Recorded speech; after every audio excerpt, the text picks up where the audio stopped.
Hello and welcome back to another video today here on Forza Horizon 5 to test out a brand new seasonal playlist prize car, which is of course the Wuling Sunshine. And there is a second new car this week, which is of course the Mazda 323 GTR, so if you want to see my video taking a first look at that, that went up at the same time yesterday. But today we're focusing on this Wuling Sunshine, which I believe is only the second Chinese car we've ever had in Forza Horizon 5, the first being the Neo that we had the other week, which is an electric hypercar, and we're now right at the other end of the spectrum with, well, this. Now you may be wondering, well, what on earth is it? Well, apparently it's a joint venture between SEAT, who are the company that own MG and Rover, basically, and we're getting the MG3 soon, which will be another interesting Chinese car to take a look at. But they joined up with, well, General Motors, so technically this is partly an American vehicle, and Li Hao Wuling Motors, which is of course what it's badged as.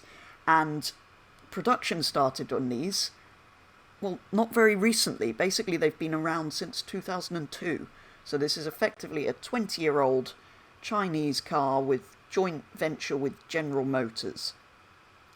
And, well, there's a few generations. There's Generation 1, Generation 2, and there's now an S and a V model. So this is an S model of Generation 2, as far as I can work out. And Gen 2 started being sold in 2012.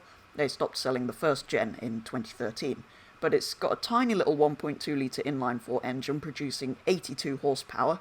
Is quite light, weighs only 1,265 kilos. Has a 5-speed manual, is rear-wheel drive. So potentially, it could be quite a fun car to drive, with a manual and a rear-wheel drive. It's not got much power, but it's got skinny little tyres, so it might slide about a bit. It doesn't have many features apart from that. It doesn't even have disc brakes all round. It has drum brakes at the back, which haven't really been used since the Jurassic era on anything. So it might be a little bit scary. In reality, you probably do want brakes. I have also heard that airbags and seatbelts are optional extras. I'm not quite sure if that's true. But it does only cost the equivalent of $5,000, so not really all that bad. And I have, of course, painted it in the best manufacturer colour I can find, which is this sort of browny gold colour. But enough about the car. Shall we see what it actually drives like?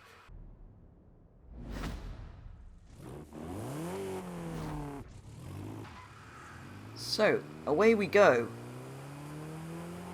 Away we go on the official Purple Petrol 13 test drive route, which I'm now going to be taking all cars on.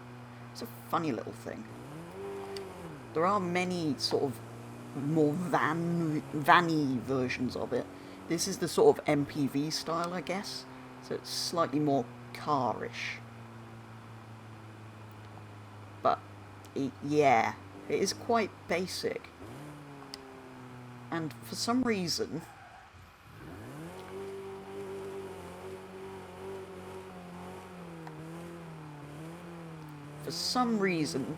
it sounds quite good.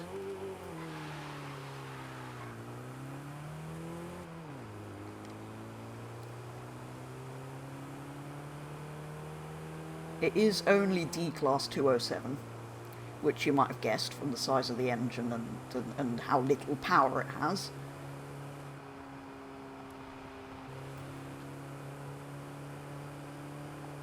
I can't really describe what it drives like very well to you, because it's so slow that, well, not much could go wrong.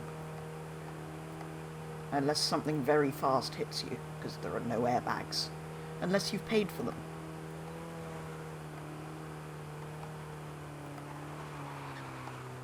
Can get it oversteering a bit, that's not bad.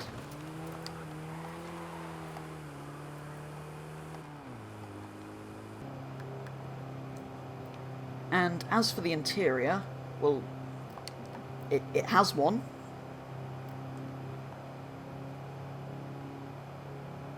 Yep, that's an interior. It's there. Okay, we finally reached the motorway. Now time to see what top speed 82 horsepower can get us to. So on the flat bit of road it got up to 87 miles an hour, but as we head down the hill on this, well, downhill part of the motorway, it gets up to dizzying speeds of 97. Right, now that we've determined that 82 horsepower is not very much, I think it's time to head over to the track and see what time it can set around the festival. So, as always with any of these new vehicles, I'm going to take it for 5 laps around the festival, and this is the fastest lap that resulted. It is by far the lowest PI vehicle I've taken round at 207 PI. The next lowest PI was the Renault 8, which was at 435. So this is substantially lower than that, which did mean I could take almost all of it, well, not quite flat, but without braking. That first corner, for example, on this fastest lap, I found I could go round it completely flat without even lifting. Obviously this bit was, well, the same. I mean, it wasn't quick, but you didn't need to slow down, or you kind of tried to avoid it because you knew you'd lose time. Here I sort of just lifted off to get it to turn in. If you took it flat you did end up in the outside wall, although I could have carried a little bit more speed than that as we head on to another straight, which takes a while, up to the big banked corner, which for some reason I kept running wide. Skinny little tyres not giving much grip. Because I said earlier, it's slow enough that you don't really notice that there's just not handling because it's so slow. But there is a bit of understeer into that corner, despite it being rear-wheel drive, but so little power. Nicely into here, got it hooked up onto the dirt, which helps pull it round nicely. Barely on the brakes, I think that might have just been a lift round there. And then another straight bit where you're waiting for the power to do something. Of course, the final corner is going to be flat. I mean, it is in many cars, unless they're very understeery and very bad. And there we go, that was my fastest lap as we go across the line. So, rather unsurprisingly, as well as it being the 33rd car to lap the festival, it is in 33rd place on the leaderboard, being by far the lowest PI at 207, with the next lowest being at 435 with the Renault 8. But it was nearly 15 seconds slower than a Renault 8, which admittedly was the Gordini model, but still, it's a Renault 8, it's an old car, and it's 15 seconds slower, which is quite a substantial amount. I know this isn't a performance car, and the Gordini was the performance version of the 8, so this really isn't aimed at doing festival lap times, but it was, well, very badly slow. So now I think we should go and upgrade it, and I'm going to break my rule of building it to the top of the class above what it's in, and build it to B or A or something, because I can't really bear driving slowly anymore. I want something quick. And then we'll see how it does around the festival like that. So, before I build it to, I'm probably going to end up going B class, I do want to take a quick look at conversions and aero and appearance bits, because there are sometimes some unique options that I can show you through. I've just spotted that. So there's engine swaps, there's a V8, a turbo rally, a 2J and a 7.2 litre V8. We can of course make it all-wheel drive and do those bits, and wow, I wasn't expecting that. That probably means we can get some quite fat tyres and build it to quite a high PI.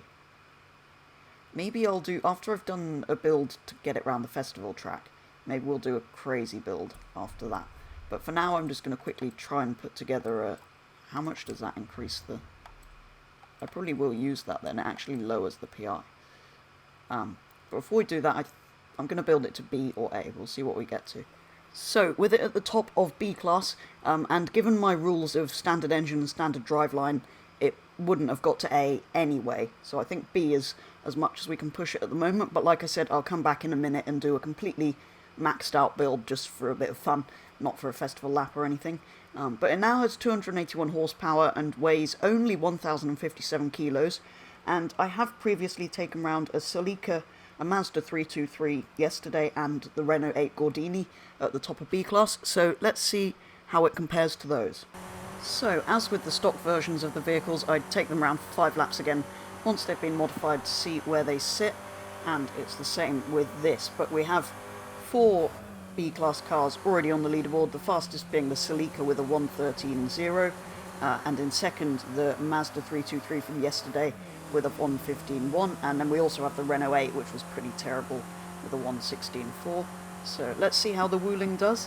To begin with, when I first drove this after modifying, I thought, oh no, I've created a death trap, because it sort of oversteered a lot, despite the massive width of the rear tyres you can get with this body kit, and front tyres for that matter.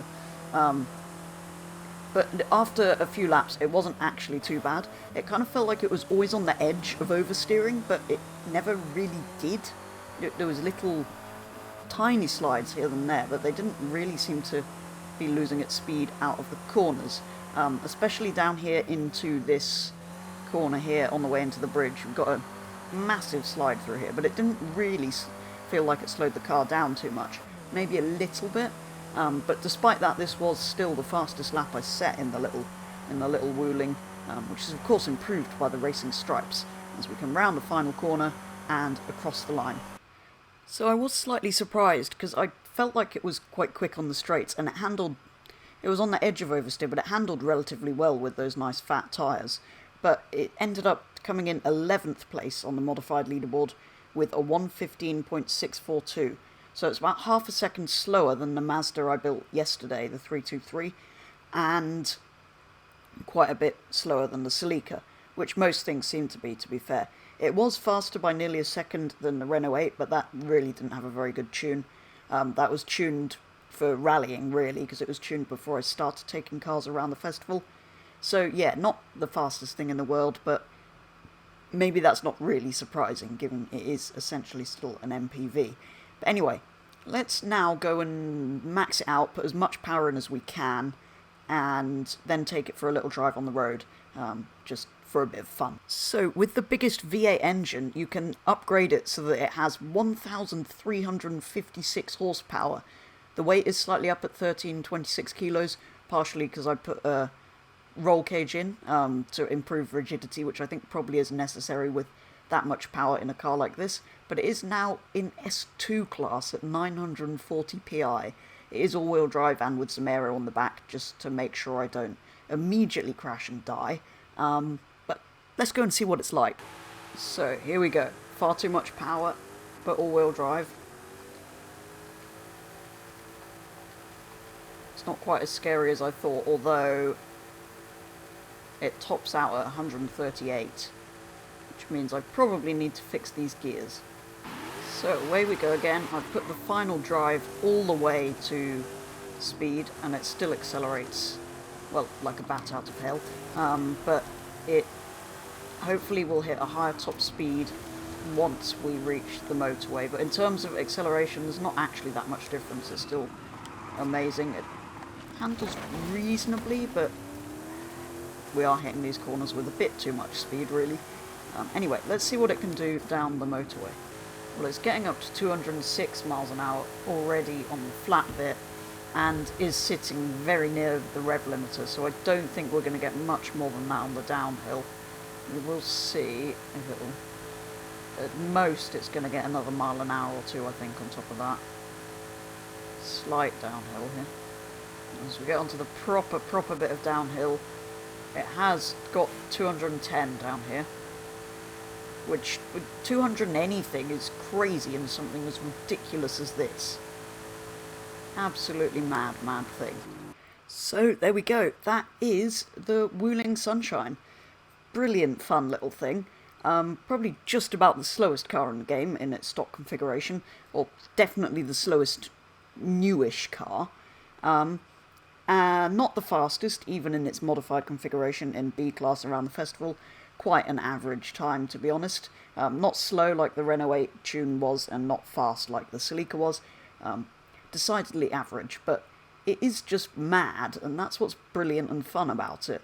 It's got a absolutely ludicrous body kit, and you can put some ridiculous engine swaps in it, bringing it up to stupid amounts of power for a vehicle like this.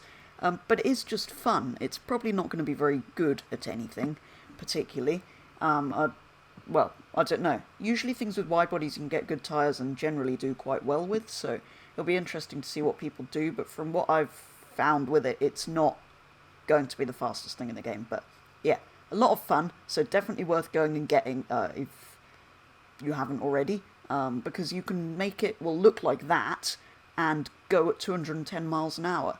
And who doesn't want to do that with a silly little MPV like this? But anyway, that is going to be all for a first look at the Wuling. I really do recommend you go and get it if you haven't already. It is surprisingly fun. But for now, that is going to be all for today's video. I will be back again same time next week with the Car Pass car again. I don't think there's a new car in the festival playlist, so we probably won't have one of those for a little while. But yeah, I will be back with any new cars that come to the game, so do make sure you subscribe if you want to see that. But that's going to be all for today's video, so thank you very much for watching, and I will be back with the next video very soon.